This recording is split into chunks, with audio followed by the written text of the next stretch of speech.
Hi everyone, and welcome to the Canadian Redneck channel. My name's Dave, and today I thought I would show you a little something interesting I discovered about the bolt in my SKS. And since we're going to do that anyway, strip the gun down anyway, I'll do a how-to video on how to field strip your SKS for cleaning. So I'll get the camera at a little better angle so you can see what I'm doing, and we'll get started. To start off with, this is the lever to release the bolt cover here. Put a little pressure on the back of it.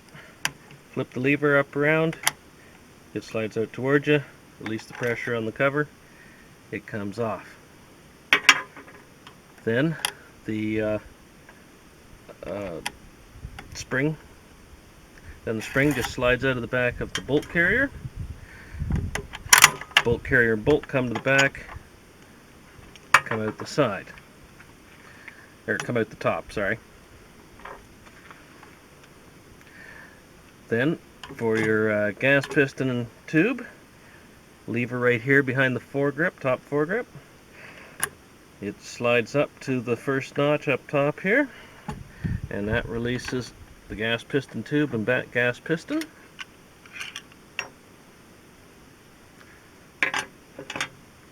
And then you want to put a little bit of pressure in underneath here. Let's see if we can get that angled where you can see. Right in here is the rod that goes back to actually move the bolt. So put some pressure on it because it is under pressure and it will fly out. And there's those. That's a basic field strip for cleaning. You can release the magazine to clean through that. That's the for regular cleaning. That's all you have to do. The rifle does come completely apart with absolutely no tools, and that is easily accomplished. At the back here, it's hard to see. Try to get an angle where you can see. At the back of the trigger, there's a little button with a cavity in it to put something in to push it. You can use the end of a bullet. I don't have any ammunition here with me. I have a little punch. Your safety has to be in the safe position. And you push on that and pull up on the trigger group. And mine pushes hard. It's pretty stiff. Yeah.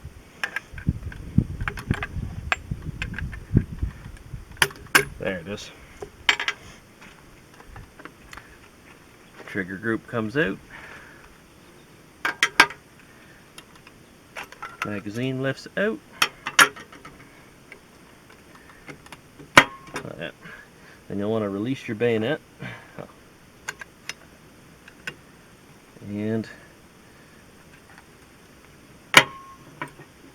the stock lifts right off the action. And I don't know, if you're shooting corrosive ammunition, you probably want to do that, depending on how often you shoot, but probably at least 2 or 3 times a year.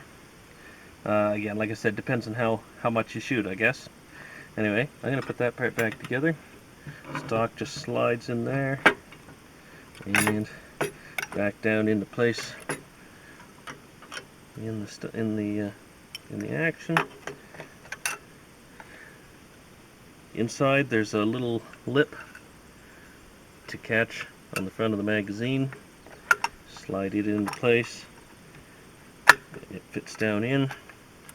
Okay, on the trigger group, there's a pin on the front of the trigger group. Slides into a notch in the back of the magazine. There we are. And then it just clips down on exactly how it came out. There, just like that.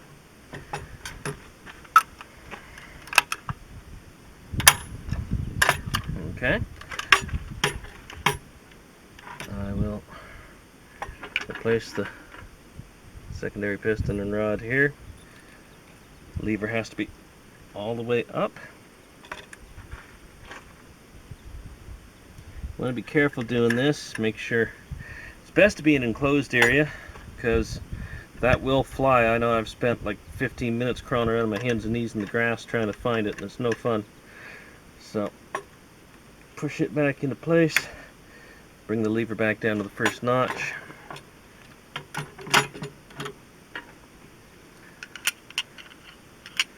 Gas piston and tube go back on. Lever closes down. It's securely locked. And then we get to what I found interesting about my bolt.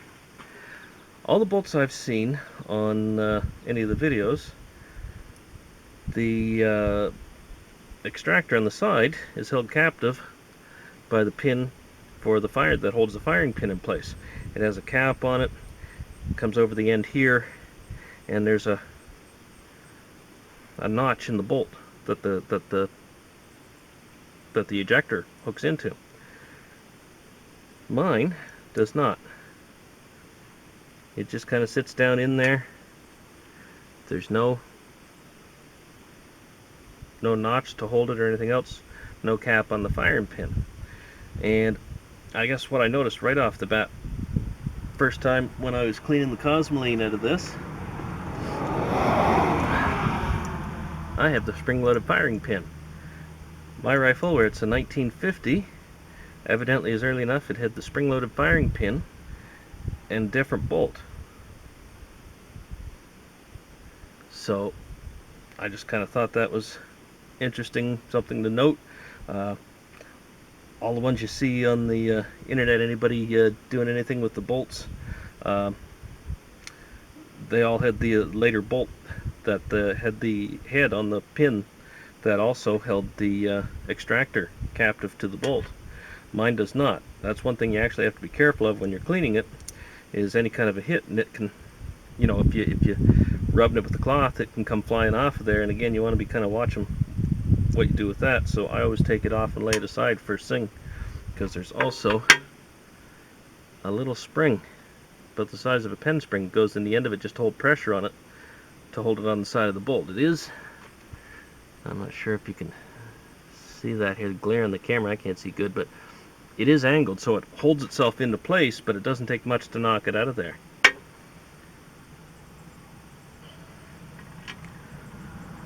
Anyway, as far as the pin goes holding the firing pin in place, it works the same as all the rest that I've seen. You just knock it out, and then you can take the firing pin out, and the spring comes with it, or you know, you can fish it out anyway. And you definitely want to do that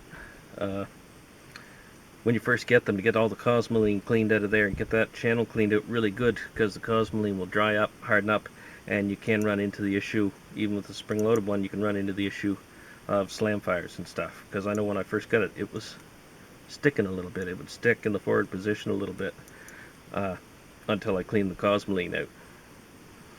And but anyway, like I said, I just thought that was kind of interesting. And so for cleaning, I always take the extractor off the side, so I don't just plain drop it, and then you can wash it real good. And you know, especially when you're using corrosive ammunition, I just heat up some water in the kettle and wash everything down, and then clean it as normal in oil. So to replace the bolt, put the bolt and carrier back together. I sit down inside there, and when you have everything like, oh yeah, right. When you remember to release the magazine, just slides right ahead. Curly end of the spring, there it is. Yep, curly end of the spring goes into the back of the bolt carrier. Bolt cover slides on into place. Alright, and you gotta remember to release that lever again before you slide the bolt cover on. So the bolt cover goes on, slight forward pressure so you can push the lever in and down, and then function check. Alright, release the safety. Works the way it's supposed to. Rifle's back together.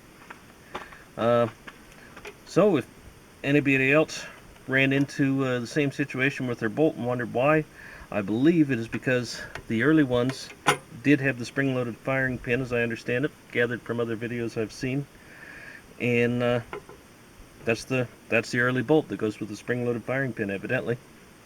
Anyhow, if anybody else has some definite knowledge on this, I'm more than happy to hear from them in the comments, and hope you found this video useful, informative, interesting, and like, subscribe, share, and have a great day.